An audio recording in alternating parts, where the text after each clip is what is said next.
Hello. Good evening on this lovely, lovely uh, Valentine's Day.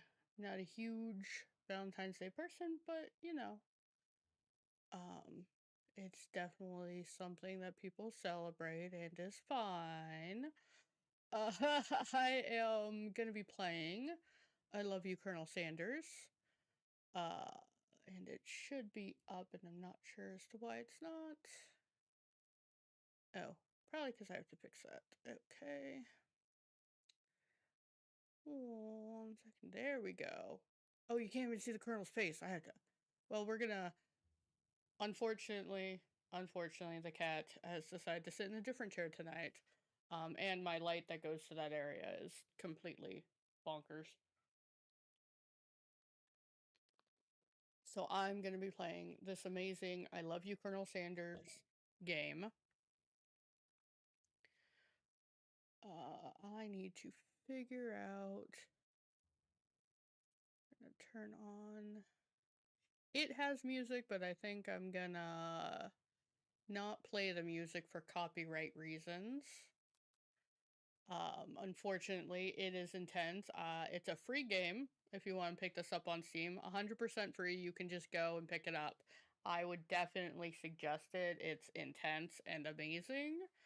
But unfortunately, because of the copyright issue, I'm not 100% sure if I wouldn't get copyright struck for it. So we're just gonna be on the safe side. Let us start a new game. Before we get started, tell us your name. Welcome, Chef. Now, I'm gonna be sorry about that. My name is Tai. All caps. Always. All caps. For no reason. You sleep softly as the morning sun casts its warm glow through the window of your modest student apartment. Okay. The world is peaceful and serene. You could stay in the moment forever.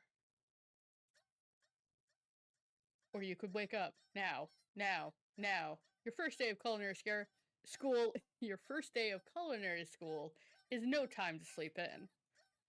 I appreciate the K-pop feel and the chicken in the background. Smack the clock up and at 'em, or throw the clock out the window and stay in bed forever. In real life, I'd throw the clock, but I'm gonna go ahead and smack the clock and get up. It's buying into the fantasy. Lying in bed, you stare at the ceiling, thinking about everything that awaits you at the prestigious University of Cooking School. The prestigious University of Cooking School Academy of Learning. That is a name that says exactly what it is, I guess. University of Cooking School. Okay. Your mind begins to wander. Who will who will who will be there? What will you cook? What should you wear? Time begins to fly by and you find your imagination getting away from you. You'll need to take this seriously. You allow yourself to daydream about a bit. Think about the future. Daydream a bit. I'm a daydreamer. It's here, finally, your first day of culinary school. So many dishes to prepare, so many students to meet. Your mind is swimming with possibilities when you realize you're running late. You grab a biscuit and burst out the door in a hurry.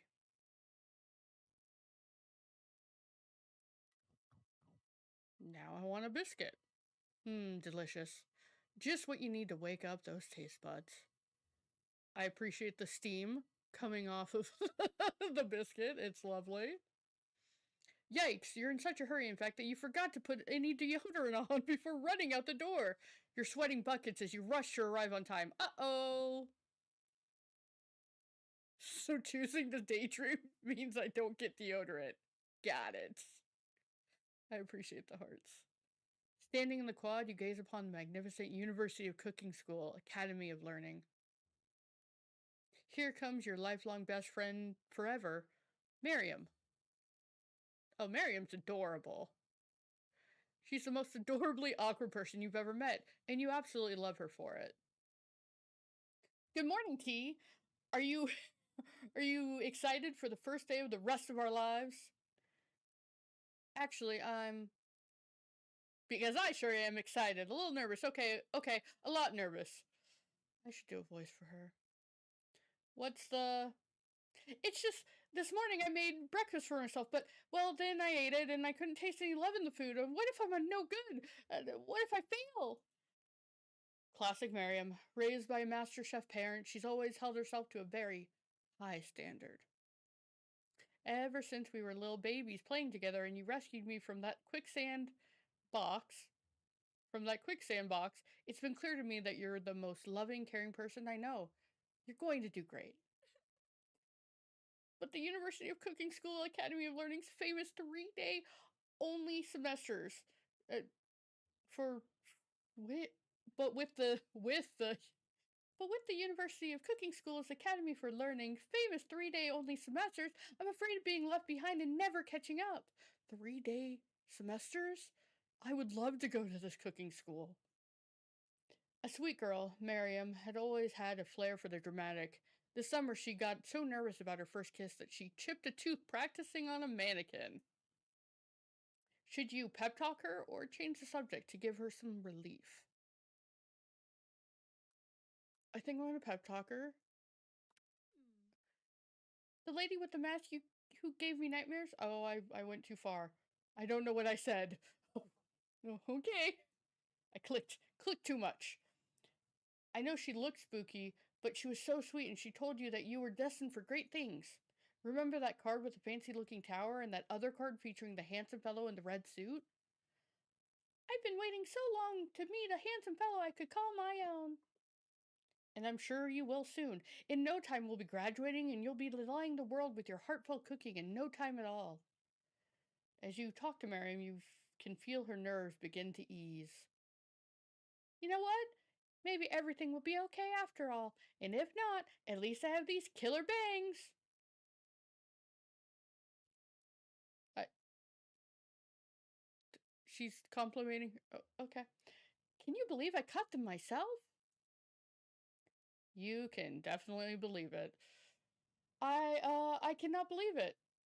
Before you get another word out, you're rudely interrupted when someone smacks your books and custom engraved measuring spoons out of your hands and onto the ground. Hey, it's Ashley, your arch rival. She's totally evil, but you can't help but be filled with jealousy. She can get anything she wants and she knows it. Hello, Ashley. Oh, I didn't see you there. Chicken shins. Just Cartman, apparently. You leave T's shins alone. They're perfectly normal shins. Ugh, you can't stand Ashley. Even her name is annoying. You know for a fact it's actually Ashley, but she had to add extra letters to make herself feel better than everyone else. Or everyone. If anyone here knows what perfect shins look If anyone here knows what perfect shins look like, it's us. We're not going to let you or your really weird insults get to us. Across the quad, you see Ashley's best friend, Van Van the Man Man. Van Van the Man Man has stopped to look at his own reflection in the mirror. His pants are so tight, you can see him casually working out his glutes while he styles his hair. No lie, they're rockin' glutes. Um, Van Van. You rang. You've never been sure what their arrangement is, but as long as you've known them, Ashley and Van Van has been just as close as you and Miriam, but substantially more devious. I can't believe that University of Cooking School Learning of Academy for Learning would ever allow people like you to attend as students. I know, right? You'd think they just hand us our diplomas now. Or maybe hire us as professors. You amateurs could learn a lot from us. With the first day of school about to start, there's just not time to properly tell these two off, so you resist the urge. Let's go, Miriam. Psh. See you losers later. See you later, losers. Anyhow. As you approach the door, you see a goofy looking kid pushing hard against the window directly next to it. Oopsie. I, I think it's broken. You reach for it and easily pull the door open. That should do the trick. I love you. I think you mean thank you? My name is Pop. I'm named after my Pop. He's old. Could someone like this also be a student at the school? He must be one heck of a chef. Also, his name tag clearly says Bob, but I guess he's reading it upside down. Oh, that's adorable. Hi, Pop. I'm T. So, are you going to make me hold this door all day? No! And with that, the young man walks into the building ahead of you. Is it just me, or is he kinda cute?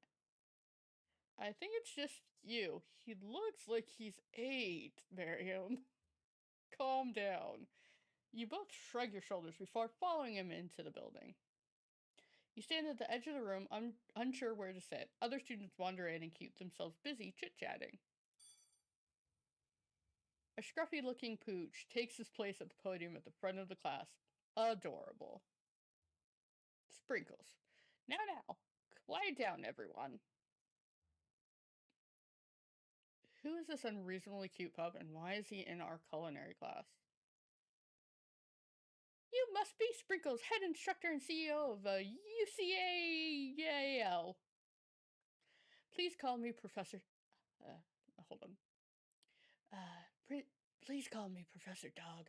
I may be cute and little and fluffy, but I still demand respect. Woof. What a cute dog. What? A cute dog is our professor? This is the best school ever. I guess only a dog's nose is capable of picking up all the nuance of fine dining.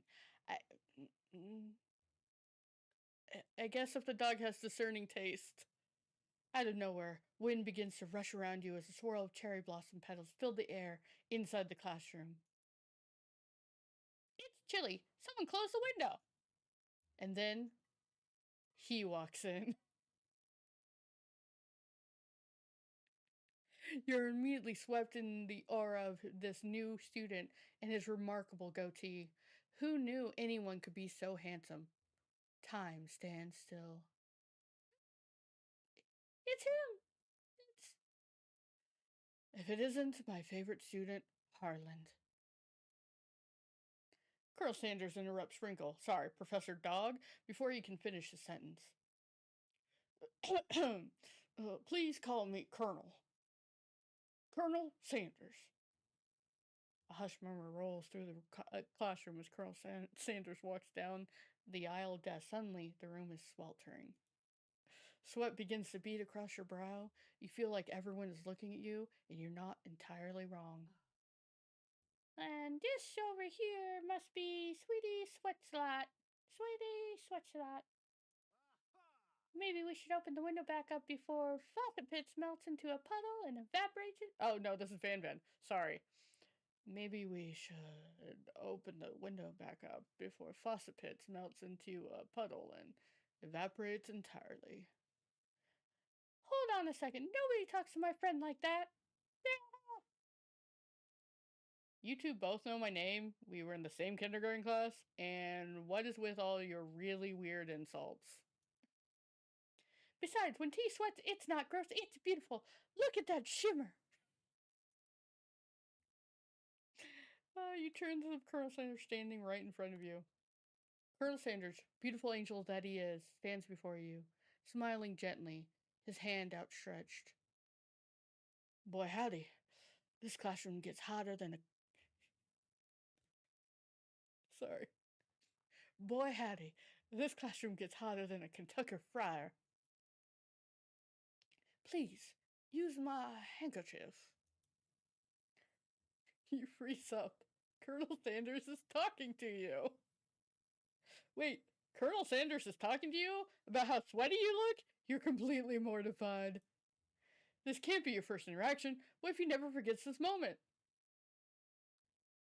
How will you respond? I'm going to take the handkerchief. He's being kind. You stretch out your hand, and Colonel Sanders places a fine silk handkerchief in it. It's so beautiful, you hesitate to press it to your face, but then you do, and the feeling is transcendent. It has his natural scent on it. It smells of the most delicious chicken you've ever smelled. Professor Dog steps in to settle the class down and set some ground rules. Welcome to University of Cooking School Academy for Learning, the greatest culinary academy in the world. The birthplace of culinary legends past, present, and future. Many challenges await you.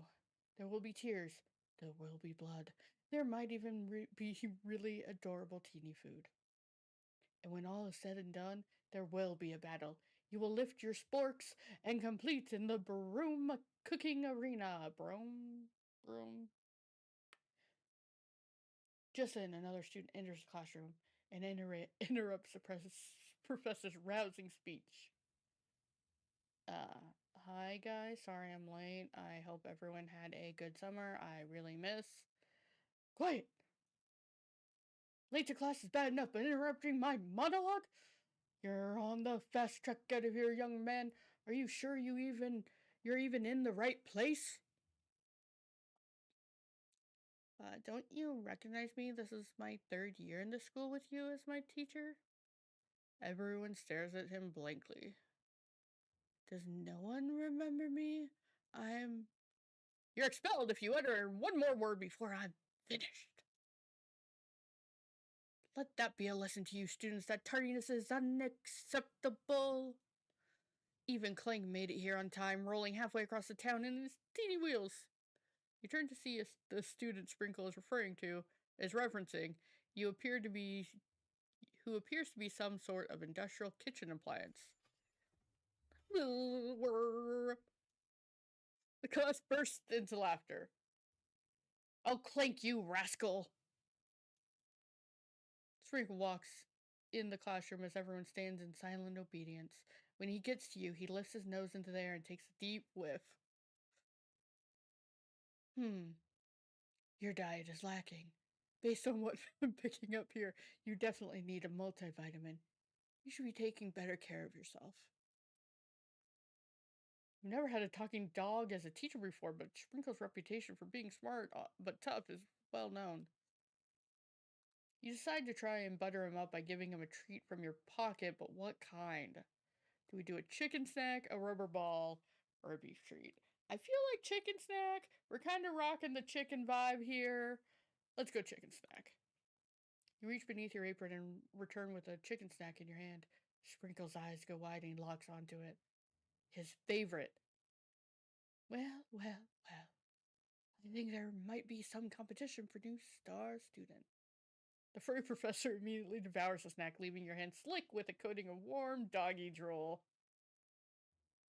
You see the other students eye you jealously, but pay no mind to them.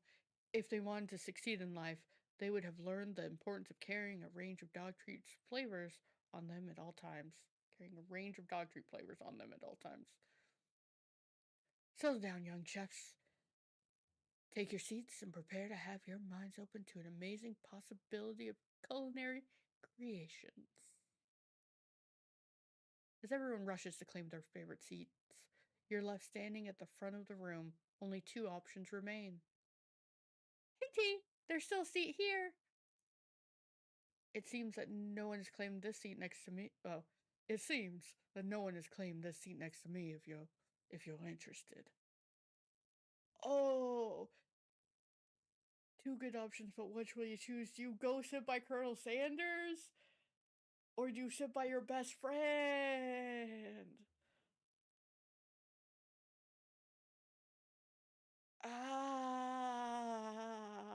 I feel like Miriam would forgive you. She seems like a cool chick.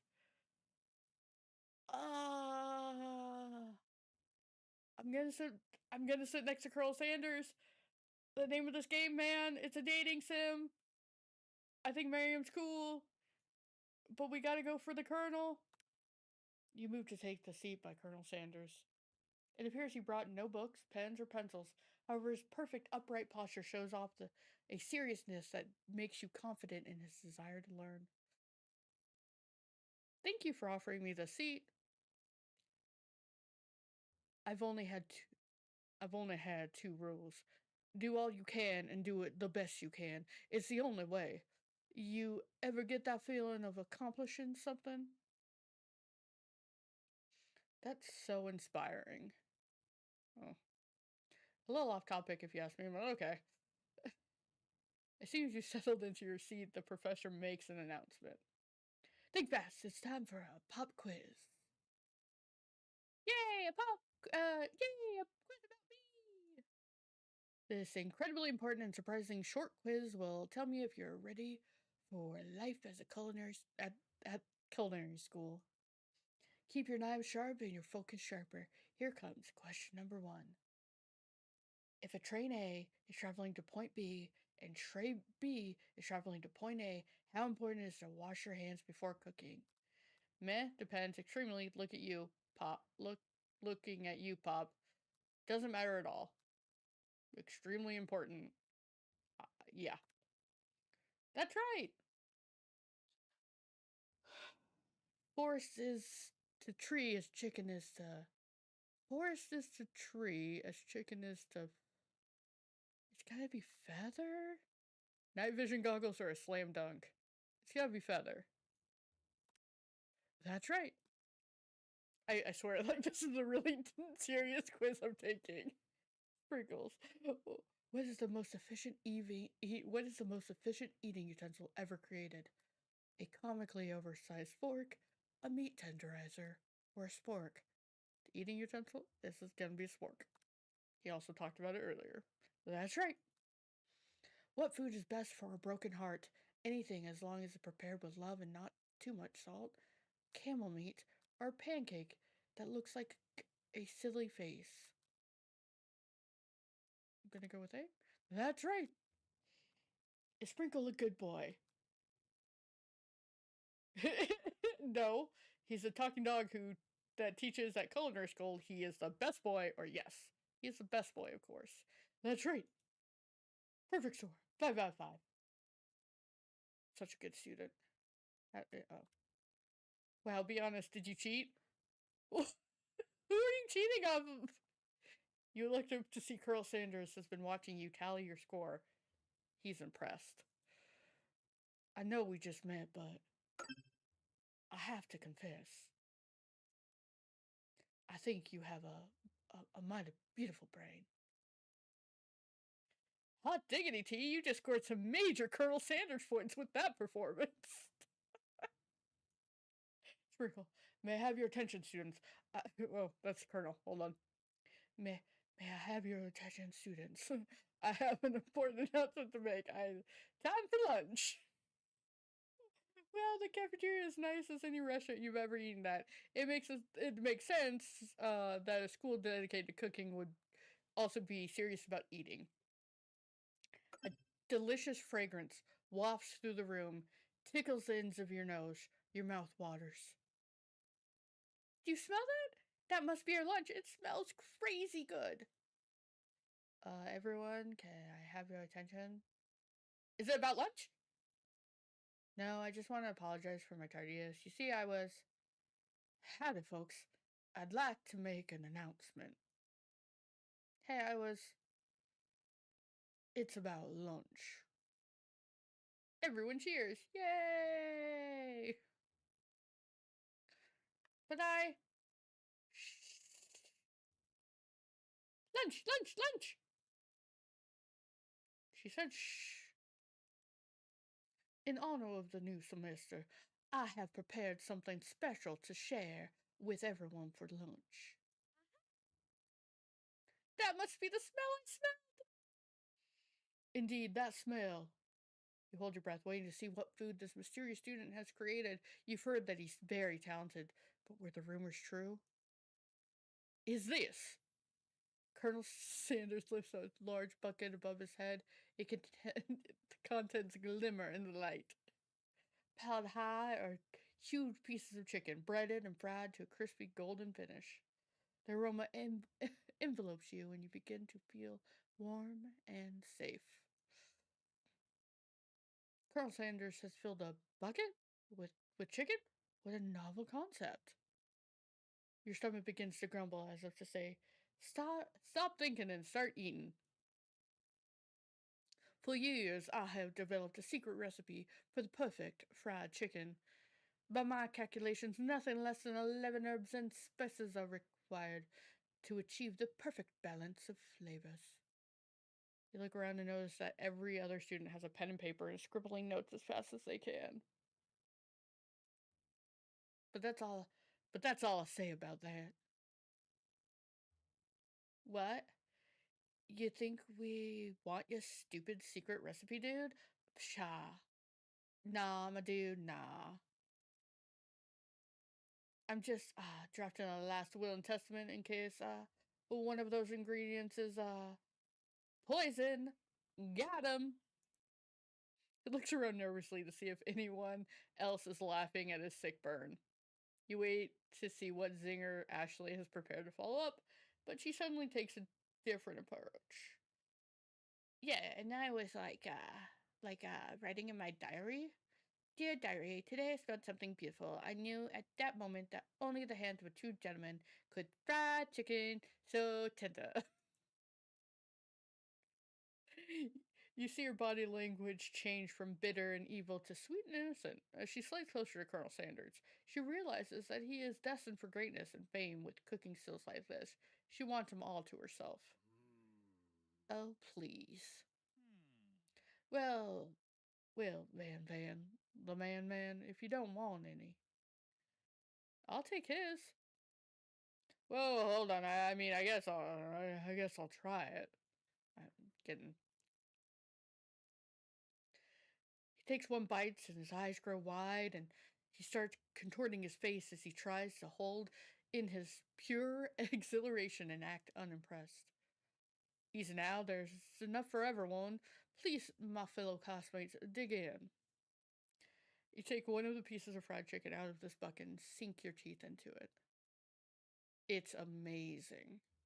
Tasting Colonel Sanders' food transports you to another dimension. Alone with your taste buds gripping a drumstick in your hand, you float weightlessly. Focus your mind and meditate on this moment. Try and identify every flavor. Savor the moment and everything that it tells you about Colonel Sanders' culinary heart. Swim toward the light. Oh, I'm going to focus my mind. I'm a thinker. You let the food rest in your mouth and focus on it, scrutinizing every flavor. Salt, maybe? Pepper, too obvious? Oregano, basil, maybe, but there's something else. Something dark, something spicy. You dig deeper, deeper, deeper. Yes, even deeper still until you find it. Could it be? He really did it! How bold, how adventurous to use white blood. You tried to go even deeper into the sea of flavors, but this revelation alone is more than you can handle. You snap out of it and realize that this information was meant to remain a secret, and yet, now you know. A mantle of responsibility now rests upon your shoulders. As you look around, you realize that everyone in the room is consumed by the lunch. No one noticed that you've traveled through space and time. After tasting his food, you try to get some one-on-one time with Colonel Sanders. You approach Colonel Sanders, I guess, that's my only choice. Colonel Sanders smiles ever so softly as you approach. He stops what he is doing and allows you to break the silence. Colonel, I wondered if I could talk to you for a second. Anything for fellowship. What exactly was on that chicken? How bold to come out and just ask. It's an idea I had for a new combination of flavors that will make me my fortune and establish my legacy for all time as I open a chain of highly successful fried chicken restaurants. No big deal. It's just you and me here talking, and I can keep a secret. In fact, I've got some of my own that I'd be willing to trade. What's the rush? The semester is only getting started. We've got 2 more whole days to get to know each other. He's clearly not giving it up easily, but it doesn't hurt to be persistent. You know what they say about secrets, Colonel? Shouldn't learning be fun? I apparently now I'm Colonel too.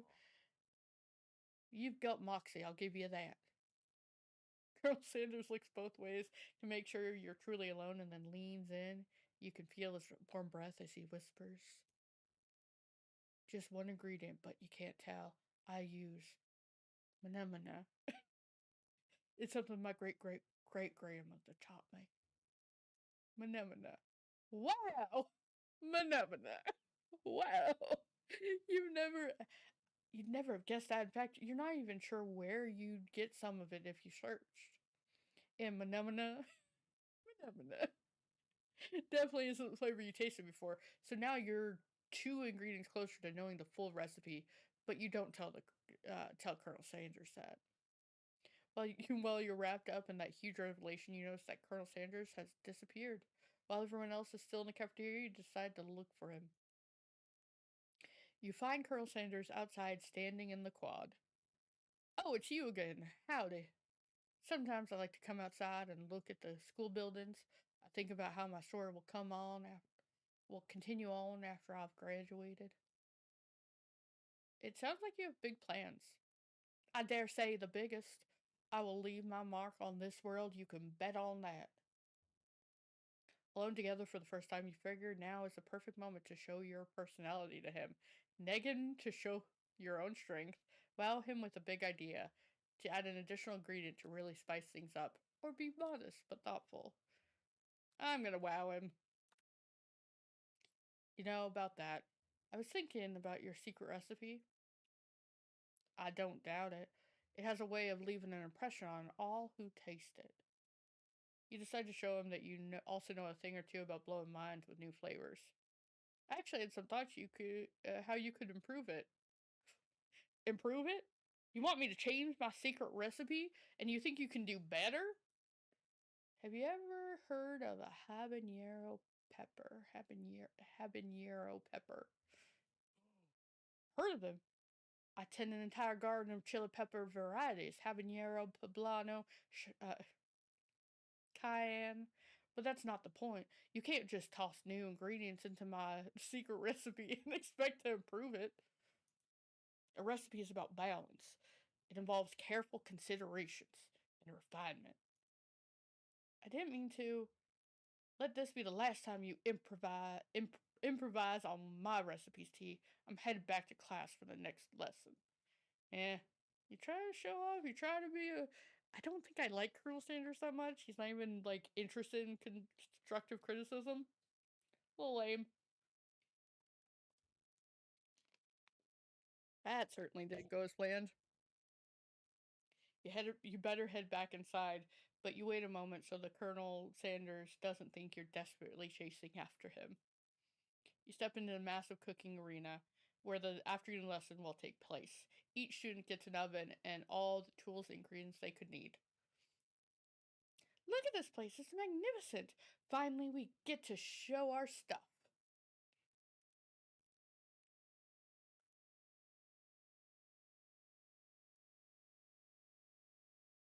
Wait, wait a second. Oh no, we have to show our stuff. What if I totally blow it? To the crowd of fans, you're going, welcome, students, to the cooking arena. For today's lessons, we'll be cooking with partners. Hurry up and pair off. Naturally, Miriam looks over at you, but unable to control yourself, you pounce on Colonel Sanders. Unable to control myself? Okay. Hey, Colonel, would you like to tackle this lesson as a team? A team of two, that is, me and you, if that wasn't clear? Want to be my partner? Sure, T. I'll prepare. No, he's. I'll prepare our station. Without you as a partner, Miriam is left standing all alone, 2 different students to quickly take notice. Hello, new partner! Beep boop. Oh my, Two potential partners. I'm so sorry, gentlemen, but I don't know who to choose. It looks like you'll have to pick four. Her friend duties can be a little awkward, but that's the price you pay for not being alone forever. Who do you want to want to ask to be Miriam's partner? I think I have to go with Clank. It feels weird either way, but Pop is like, he looks 8. And it's a dating sim. I'd rather her date a robot. Robots are cool. Sorry, Pop, but I think Miriam will be partnering with Clank today. It's okay. I already ate. It's not entirely clear if Pop has any idea what the point of school even is at this juncture. Clank is clearly excited to have some attention. He heats up and begins to roll back and forth. Warp, warp, warp. Hold it there, fella. We don't even know what the assignment is yet. Technically, Clank might not have a face, but there's something charming and earnest about him. This face is so cute. Adorable. Tissue, I hardly know you.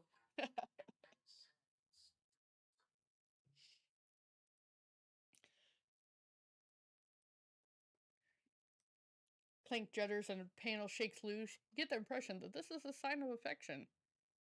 Looks like you two will be fine. Now it's time to focus on your own cooking classwork. Sprinkle. Alright, you two. For today's lessons, we're going to keep it simple. Pick a basic dish and divide up the steps. No chef is an island. It takes 2 flints to make a fire. You get the idea. Which dish do you suggest your partner, Colonel Sanders? Steak tartare seems easy enough. It's fancy and you don't even need to cook it. Using octopus will blow Colonel Sanders' mind. Or your grandmother's mashed potatoes and gravy. I think I gotta go mashed potatoes and gravy. I've always been something about a down home chef. I was thinking we could make something warm, inviting, comforting. Maybe mashed potatoes. And gravy? I couldn't imagine one without the other. Actually, I don't like gravy, but it's okay. Colonel Sanders casts a coy look at you, causing your whole face to go beet red. Embarrassed, you quickly turn away. I'll go get the potatoes. No, please, let me. Picking perfect produce is a passion of mine. Looks like things are getting pretty fresh around here. Does somebody have a crush on Colonel Sanders? We're just cooking partners. Mind your own business. Sanders' heart is my business, and you'll better keep your fingers off of my man. Did someone call for me? Oh no, geez, Van Van. While I'm over here crashing T's dreams, you're supposed to be taking care of our classwork. That's the deal, remember? Colonel Sanders returns armful of peeled potatoes. He tosses them into boiling. Oh, I think I must have dropped some frames. Oh, yeah. That's a problem. Well, gotta keep going. Dang it. Okay.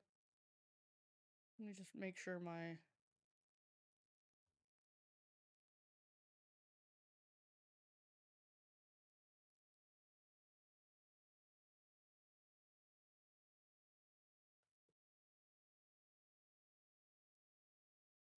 Huh. YouTube isn't having problems. Just Twitch.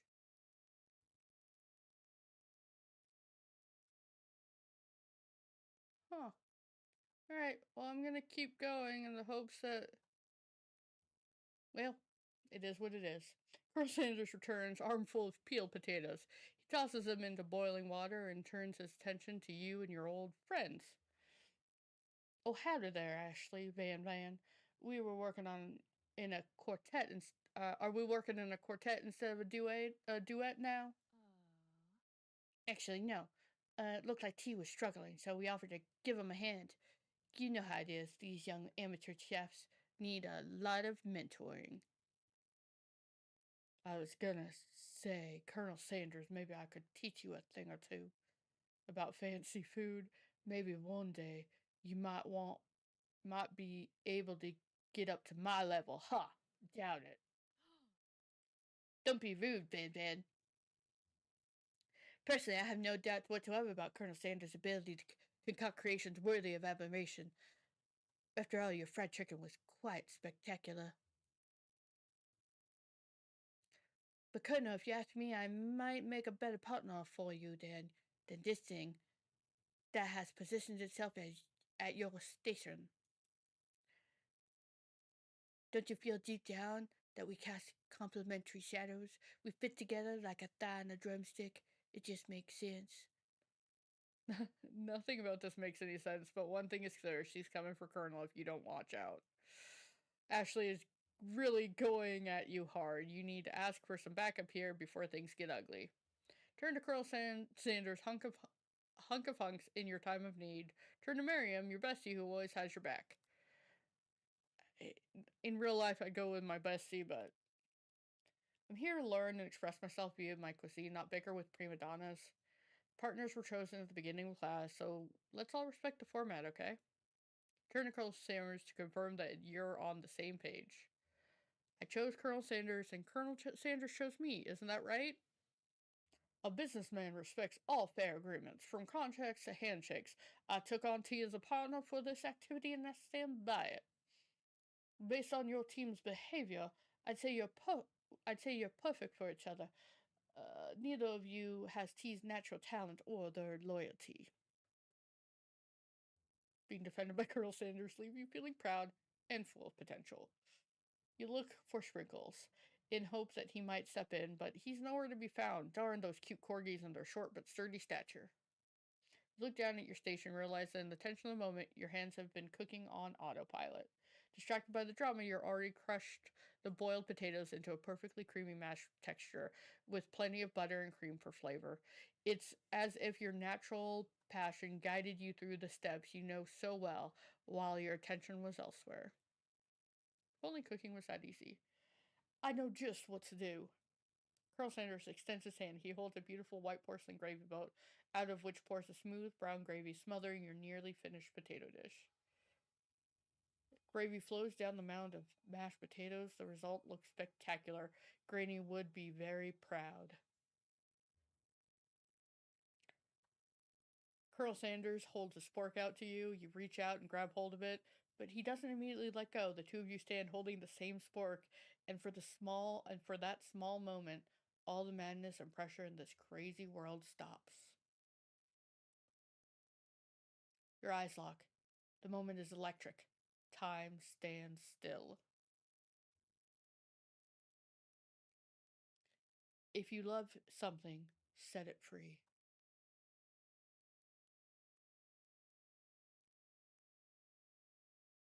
Together, you dig the utensil into the mashed potatoes and lift a heaping sporkful up.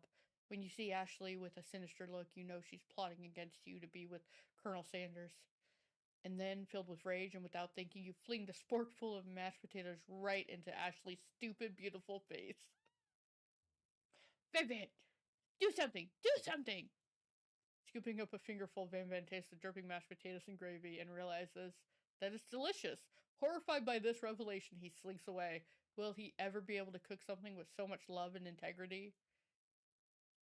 Hold on right there, T. We do not waste food in the broom cooking arena. Colonel Sanders, I expect better from you. If you throw one more spoonful, you'd both be better prepared to eat it from wherever it lands.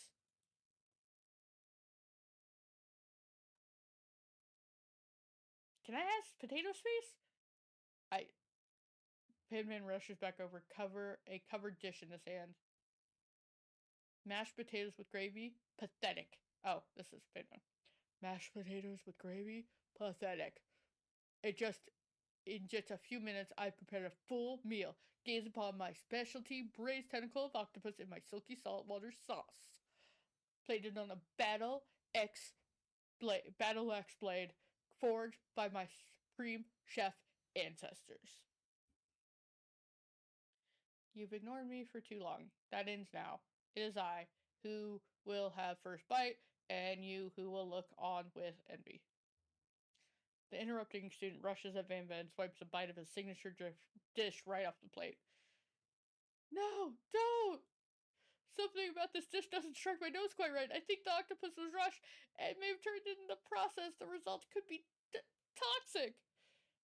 Too late. It has been eaten. I think I left something in the oven. I don't feel so good. It killed him! Everyone step back. Don't take another bite. When you look back at the plate, the rest of it is gone. You notice the tip of the tentacle being slipped up in Pop's mouth. Pop winces in pain for just a moment, and then is almost immediately back to his oblivious self. Oopsie. Tastes like poison. The entire class gathers to watch. Pop's final moments. Shock has frozen the whole crowd. They are motionless as statues. The class bell rings, disrupting the moment and snapping everyone back to reality. It would appear that Pop's enthusiasm for trying new things, despite obvious danger, has inoculated him against against poisons of all kinds. It's lucky. Oh. Looks like frame rate is back up and doing okay. I'm not sure the professors here make enough money. Ghost of the student. Hello. I just turned into a ghost over here. Seeing they're shaken up, but by that really annoying student and all his nonsense, Colonel Sanders approaches you. I'm sorry you had to go through that. Please, let me walk you home.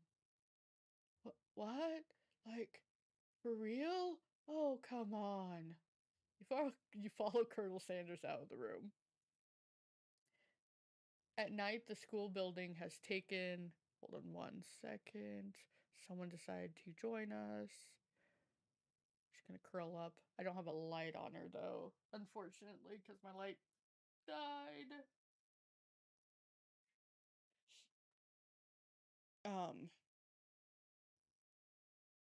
Back to... At night, the school building has taken on another vibe entirely. It's dark and more than a little spooky. Colonel Sanders stands in the quad's neon glow and speaks softly. Those mashed potatoes you made in class today? Before you go on, I want you to know they're not a great representation of my skills. I didn't even realize I was making them. Oh, Colonel Sanders' face is covered. I gotta move me. Cannot have Colonel Sanders' face be hidden. Oh, maybe is Callie small enough? Can she go in this corner? Callie in the center, and I'll go over here. Let's go to... They were amazing. Tasting them, it reminded me why I became so passionate about food to begin with. Colonel Sanders just choked up. Cooking is obviously important to him in a way that you find inspiring. Now might be the perfect time to tell him you're developing feelings for him. Colonel Sanders? Yes, T. There's something I need to tell you. Hold it right there. There's something I need to tell you first. Oh, jeez. You see, when I was just a boy, I had a dream. God, now I'm doing like a bad Elvis. You see, when I was just a boy, I had a dream. I don't know what that voice is. One day I would be the greatest chef in the world has ever seen. Nah, not Colonel. This is a Van Van. Van Van the Man Man. I want to do Elvis so bad, but I can't do Elvis. You see, when I was just a boy, I had a dream that one day I would be the greatest chef in the world has ever seen. And ever since I've been working toward that dream day and night, never stopping, never resting, also lifting a lot of weights, like so many weights. I don't know if I can go switch back and forth between the two of them very well. Hold on. We should follow our dreams with all the hearts that our souls make right them like wishes floating on a shooting star. Hey, no, you. Shut up! I'm the one here to say inspirational stuff and be the star of the story. See, that's. Are we forgetting that your cooking literally killed a guy? You can't prove that. You can't prove that. I also saw you kill that guy. What was his name? Somewhere in the distance, you hear a long, sad sigh. Forget him. We're talking about me. Me, me, me, me. I'm the hero. Spork Monster, what? The Spork Monster is here to find a hero. Man. I think I left the front door open. Later, nerds. How dare you threaten me just as I was letting down my guard and connecting with another chef on an emotional level? Be afraid. Oh. Be afraid. Be very afraid of me because I'm a monster. See? Is he rhyming on purpose or is that just coincidence? Before he can discuss syntax any further, it's a turn-based fight sequence! What will you do? I'm gonna... You decide to defend. Which defense will you choose? Trepidation. You close your eyes tight, but then open just one enough to squint and see the spork monster across the battlefield. For some reason, this makes you feel more prepared for what's next. What comes next? They spit hot gravy at you. You take 1 damage. Fat lot of good that defense did. Okay, let's attack. Let's cook with love. Spork Monster won't forget this. Spork Monster focuses their mash mine and draws an energy from Mother Earth itself. They grow larger and more intimidating. How will you respond? Attack! Which attack will you use? Cook with love. Does 1 damage. Spork Monster is no quitter. Buffed up and ready to rumble. They go on the attack once again. Spork Monster utilitensile. You take 2 damage from the attacks. If you take much more damage, you're not gonna be able to survive the battle. Decide to go on the attack. Cook with love. Cook with love was 1 damage. Spork Monster is oozing cheese sauce into the lawn of the quad. I wonder who is going to have to clean that up. Feeling vulnerable, Spork Monster prepares for its ultimate attack. Rounded edge. Vile villain, your reign of terror stops here. Colonel Sound summons the energy of 1,000 chickens. Pop Power Pinch! Pop Power Pinch does 10 damage. What? Spork Monster is defeated. You saved me. An injured Spork Monster spews steam into the night. Do I spare him or do I... I'm gonna finish him. Forget me. No student will ever walk the quad in fear again. This monster messed with the wrong chef. Attack. You ready? Your final attack. You'll never survive my... Student debt loan destruction! Does 10 damage. Spork Monster is completely vaporized. Colonel Sanders looks on in awe. You continue to surprise me, Tay. The defeated monster left behind a special item. It appears at first to be a cookbook, but upon closer inspection, so much more. It's a book of magic spells with a golden chicken on the cover. What is this game? You open the cover and find a library card text inside. The last name to have signed it out is Borko. Borko, that name sounds strangely familiar. Your blood is pumping as you stand in the quiet night, holding the mysterious book in your hands. As you come down from your battle buzz, you realize that your final attack has left you completely depleted. The world around you begins to fade away. Without any energy to keep your eyes open, darkness overtakes you. Oh, that's not great. The image of Colonel Sanders flashes before your eyes as you fall asleep. He must have helped you get home. In your tired state, you don't know if you could have made it without him. What a guy. You want to thank him, but you don't have the strength to utter a single word. You feel your covers being pulled up over you as you're tucked in tightly. Good night, my Colonel. In your dream, you're together with Colonel Sanders for some reason. Sprinkle is also there injecting your love dreams. Dreams are weird. Oh, it's so cute. You awake on day 2 and attempt to process the wild visions you had. Were they memories or premonitions?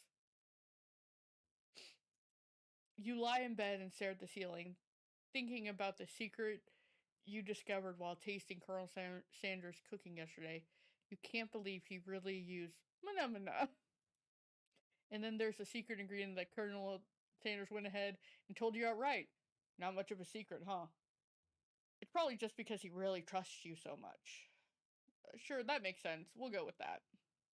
You meet up with your bestie in front of the school. Before you can tell her about the encounter with the spork monster, she launches into a story of her own. Okay, I know this might sound a little strange, but I think I might be, I think I might like.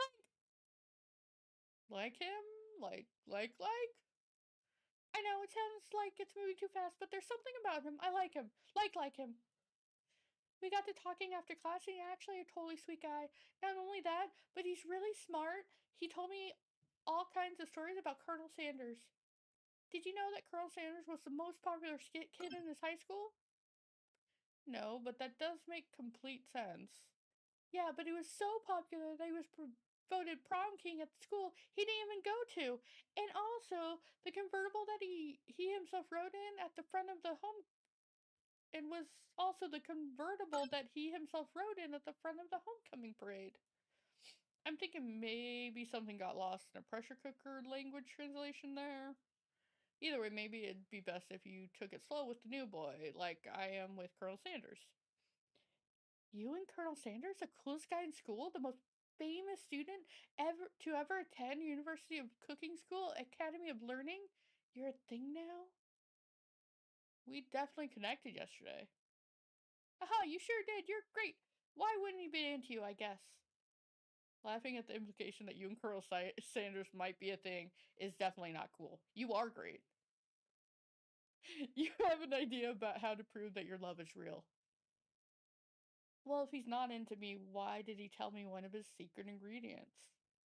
However, you don't tell her that you know a second ingredient too, which you discovered on your own. Your bestie's eyes light up. A secret ingredient? Yeah, I just said that. A secret ingredient. Is there a dramatic echo in here? Miriam checks to make sure you're alone before continuing. So this summer, while I was on vacation with my family, a lovely man approached me in the botanical garden where I was where I was wandering. This can't be good. He told me all about his passion for spices. Secret spices. The man even gave me some to show me what he meant. He said it was a powder created from super duper rare dried flower petals, and that if I did him a big favor, I could have some of my own. Please, Miriam, don't tell me. So I filled my suitcase with them and brought them home. He was so nice. He even met me at the gate when I arrived. Later, when I cooked with them, a very strange feeling came over me, and the flavor was unlike anything I've ever tasted. I think you're being very liberal with the meaning of spices here. Whatever. Anyhow, we both shared an interest in cooking, so we stayed in touch, like pen pals. I bet he would love to know more about new spices. Well, I'm definitely not supposed to share Colonel Sanders' secret recipe, and besides, I only know the one ingredient, so I doubt I'd be much use to anyone. Please, please, please! It would mean the world to me. No one has to know it came from you or from Colonel Sanders. What do you think? Should you protect Colonel Sanders' secret or share it with your bestie?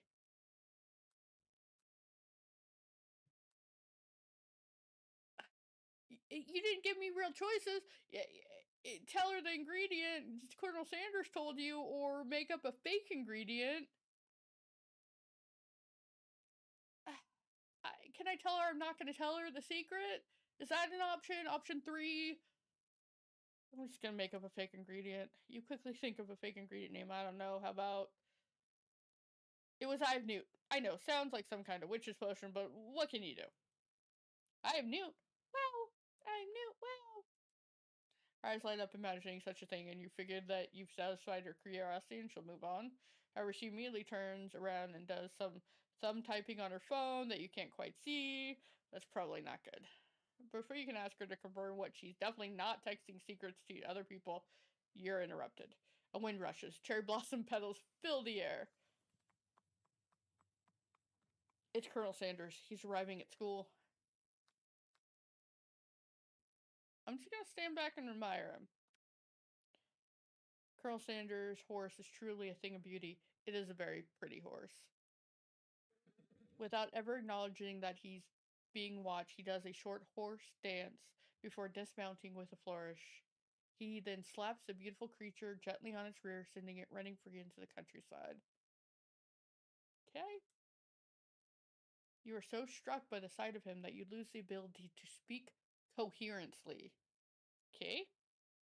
Oh, did I? I didn't realize anyone was watching. Don't worry, he knows his way home. You attempt to compliment Colonel Sanders, but the words don't come out exactly right. What a horseful beaut you have. I mean, what a horseful beaut you have. Dang it, that's what I just said. Being a good friend, Miriam attempts to cover for you. Oh, T just gets really nervous around people they like. What? That is not helping. I mean, they got food poisoning and were up all night. It was gruesome. You should have seen it. Gives you a week of the spell. As if the situation is handled, can't blame a girl for trying. And with that, Colonel Sanders disappears from the school, leaving you and Miriam to follow. When you enter the classroom, you see your two rivals, Ashley and Van Van, are doing something bad. By the way they're hiding, you know it must be really bad. Like counterfeiting recipes bad. Experimenting with restricted ingredients bad. Summoning a demon bad. You try and get a peek over Van Van's hulking shoulder, but he sees you coming. Whoa there, little one. I'm not sure you're ready to handle this. Why don't you, make like a bee and mind your own wax, honey?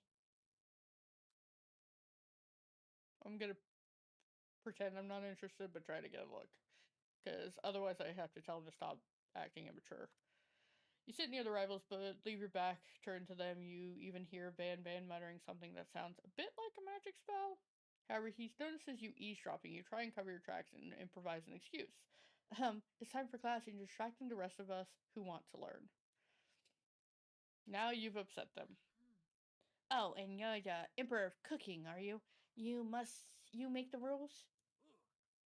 I'm not sure you know what a good meal if I ate it. I'm not sure you should. Let me try this again.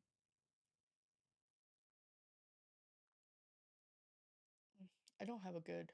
I'm not sure you know a good meal if it ain't you. Being the best chef in the world it takes more than just culinary skills. It takes creativity. It takes panache. And it doesn't hurt to use a little evil. You finally get a look at what it is they were hiding and you instantly recognize it. It's a book, just like the one you found after your encounter with the spork monster. That's the same book that I found last night in the quad. Ashley immediately elbows Van Van and hides the book behind his back. I don't know what you're talking about. That book is a family heirloom and its content are secret. You notice that they haven't just been studying the book, they've got Pop pinned to the wall and they're tossing potato skins at him as he tries to catch them in his mouth. We're playing! Hee hee! Before you can dig in any further, you're interrupted by the arrival of more students. It's almost time for class. Beep beep. Clank must be running late. He's in such a hurry that he rolls right over Van Van's meaty foot. Hey, watch it, you bucket of bolts! You watch how you talk to You watch how you talk to him. He didn't do anything. You watch how you talk to him. He didn't do anything. Bzz, What do you think you're doing? Who do you think you're talking to? I've never heard such a language, not even from a stand mixer. Mixer. Womp womp. No, your mother was a stand mixer. Whir. Van jumps to attack Clank, but Clank shocks Van, sending him flying across the room. Protect me, Colonel Sanders. These crazed men are about to pump the blows. I think it must be over me, but I'm not interested in either of them. Ashley's tones has completely changed and innocent. She bats her eyelashes at Colonel Sanders. Surely he must know that this is just a ruse, right? Gentlemen, get a hold of yourselves. Save it for the arena at least. Or don't. Honestly, what do I care? I've got lofty career aspirations to focus on. Maybe I can help you with your business plan. Just then, Sprinkle arrives to signal the true start of the class day. He's panting, which doesn't seem that abnormal. He's a professor, but he's also a dog. Students, take your seats. I apologize for my late arrival. I spent the morning chasing a car all around town, and my teen legs are very, very tired. But I'm here now, and I hope you're ready to learn. Rub his furry dog belly. He loves it. After he catches his breath, Sprinkle regains control of the classroom. Without further ado, we'll review the global history of my favorite fowl, the chicken. You want to pay attention to the lesson, truly you do. Which is why in 1777, at the signing of the Declaration of Independence, it was a chicken who first signed their name. But you can't help but daydream about Colonel Sanders, and you miss most of the important parts. When you come to, Sprinkle is holding a tray in front of you, a tray of food in front of you. Well, T, naturally this appears to be a sample platter. Which item do you want to sample? A glass of water, a shimmering pepper, or a dog biscuit? I'll go with the shimmering pepper. Brightly colored pepper stands out from the other items. It sparkles in a most eye-catching way, so naturally you reach for it, grab it, and eat it right away. However, your body's not prepared for the heat. The pepper has triggered an intense spice hallucination. It feels like forever as you trip through the universe. My friend! Oh! This guy again. I'm here to give you an important message. Oh! You must avenge my death and fulfill your destiny. All you must do is. I was saying, to fulfill your destiny, all you must do is. Sorry, I think I still have some spice stuck in my throat. It's fine, I'll work through. To fulfill the prophecy. Cough, cough, cough, cough. You must feel yourself begin to regain consciousness.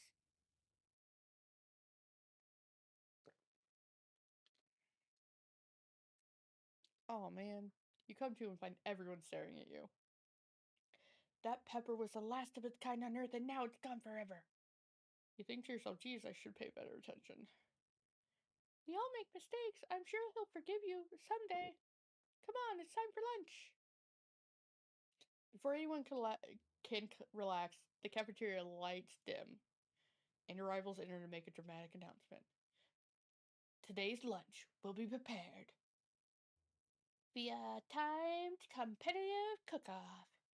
The level of theatrics with these two is off the charts. Demand that they stop wasting everyone's time, step up and tell them, you're on. A bit of lunchtime competition, eh? Count me in. If I have to wipe the tables with you fools before I set my lunch down on it, then so be it. I'm not fool, you're the fool, fool. Good one, Van Van. Good one, Van Van. I like your gumption, T. I'll be watching your performance. Just as things reach a boiling point, Sprinkle steps in. Surely he'll put a stop to this madness. Now, students, please settle down. This is the lunchroom, not a sportsing court. Sportsing court. Finally, a little sense. You breathe a sigh of relief. At least not until we turn on the timer. Just a huge red light blasts you in the face, flashing the words "timer ready." That's what I'm talking about. Aroo! I stand corrected. The hallway builds solidly a foundation of confidence that cannot be swept away.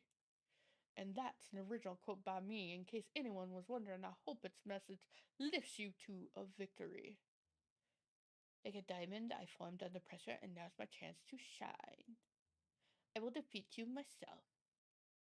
You had this chicken. You had his chicken, and you made mashed potatoes and gravy on day one, and you're feeling like you can really impress him here.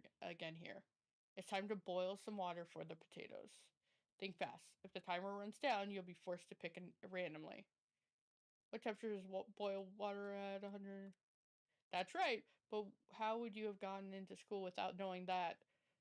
Winner gets to rub my fur belly and let that enticing offer motivate you. You're going to need to season the chicken before you cook it. You don't know Colonel Sanders' recipe exactly, but you have an idea. There's 11. That's right, you might not know all the ingredients yet, but at least you're headed in the right direction. Tail wagging intensifies. Now that you've got some basic steps going, it's time to elevate your craft. What state of mind offers the most flavor? Gratitude? That's right. You must never take this opportunity for granted if you hope to succeed. Your classmates are rooting for you, but Ashley is simply stronger and faster than you. You better pick up the pace if you want to survive. When you were a child, your father told you to never forget where you came from. Every day you meditate on his advice and draw energy from that place. Now would be your turn. So where does it come from? That's right. This is your shot, and you're not going to miss it. Aroo! You try to shut out the noise of the arena and focus on your cooking. Was a sound of success. Sizzling? That's wrong. Oh crap. Don't make me get the spray bottle. Next question. You notice Colonel Sanders out of the corner of your eye. I believe in you, T. He's actually cheering you on. Which would be awesome, except knowing he's watching you makes you totally forget what you were doing. Now all you can think of is about is Colonel Sanders. Good crap. What were you thinking? Get your mind back into the competition. Grrr. You're stranded on a desert island with only one desert cookbook. Which do you take? What a hunk. I know, right? You know what? Shouldn't you be focused on the challenge? You're falling behind.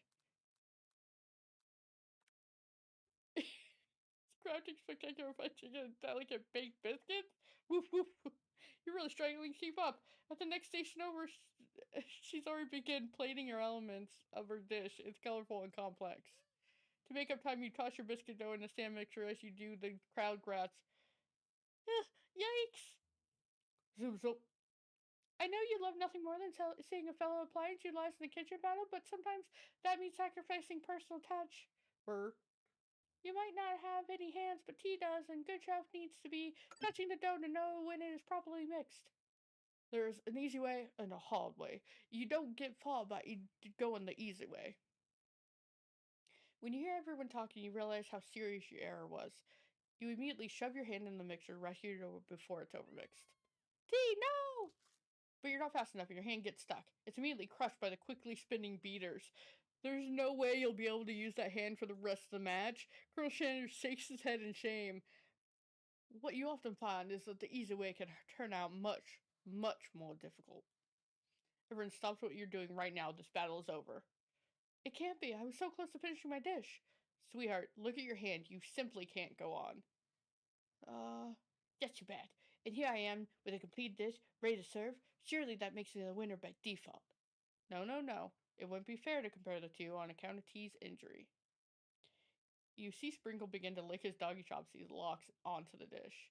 But I suppose you should at least tell us what you prepared. Well, because I'm the sweetest, I skip straight to dessert.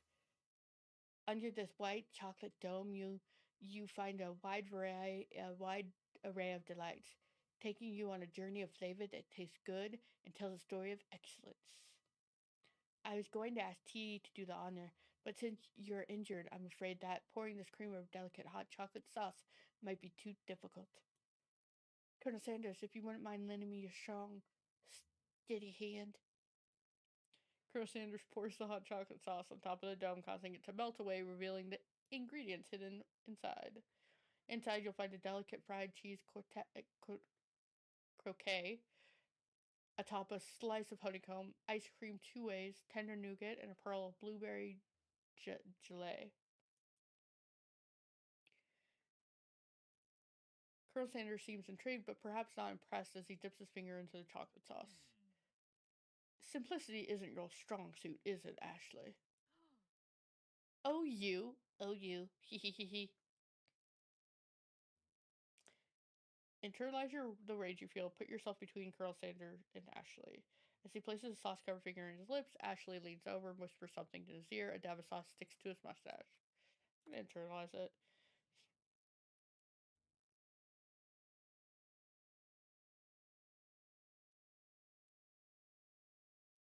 The flames cause your eyebrows to catch fire and turn to ash, and they fall off your face, which means everyone will have a hard time understanding your emotions for the rest of the semester, perhaps forever. What? What? Embarrassed and ashamed by your poor performance, not to mention your crispy fried brows, you run for the quad to be alone.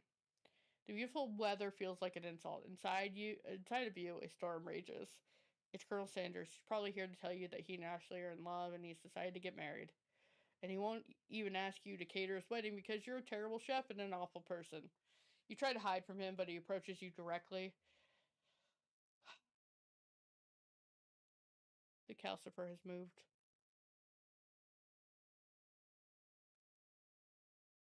So I will take off her thing. I know you're hurting now. I know you're I know you're hurting right now. Not just from the devastating loss, but from that run in with the mixer and that small fire. We should get that checked out.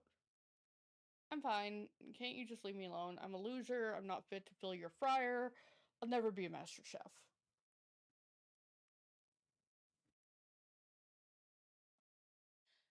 Failure is a part of life, not just for you, but for all of us. Do you think I've never failed at anything before? That's exactly what I think. Well, think again. I've always I wasn't always the man you see before you, enrolled in a culinary school, incredibly handsome, successful, motivated. Motivated? Well, handsome, sure. I was born that way. But I've walked other paths and arrived at dead ends. I was passionate about life, but I failed as an obstetrician. I was passionate about justice, but I failed as a lawyer. I was passionate about livestock, but I even failed as a mule handler. That one was especially humiliating. Mules can be cruel. I didn't know. People see my delicate ribbon tie and my well-kept beard and assume that I've got it all together, which is true now, but it hasn't always been. Sounds like this guy could really use a hug. I resolved then that I was going to amount to something. No amount of hours, labor, or money could deter me from giving the best I had to give. As Colonel Sanders changes focus, you can see something ignite inside him, a burning passion. One has to remember that every failure can be a stepping stone to something better. My dream is pure, it's honest, it's something that a humble man in crisp white suit can be proud of. I will create a new chain of chicken restaurants that will bring joy to the entire world and make up for my past misdeeds. Yay! Just as your moment grows intimate, you're interrupted by a threatening, shadowy presence. It's the Spook Monster! Battle scars from the night before you prepare for the worst. I literally have one hand. Gorko, the Spork Monster, is here to fight a hero. Is anyone else feeling a bit of deja vu? I'm sorry, Gorko, but I could have sworn we already battled you last night. That was Borko, my twin, and I, Gorko, am here to avenge him. Are you stronger than Borko? Well, we're twins, so no, not really. We're pretty much exactly equal in every way. Why do you ask? Colonel Sanders smirks. He's already on the same page as you. It's just that we beat Borko pretty easily, so I don't think you could have much of a chance. Not to mention, I feel really guilty about that. If you could take it back, I would. I think what T is saying is, can't we just be friends? Life's too short for making enemies.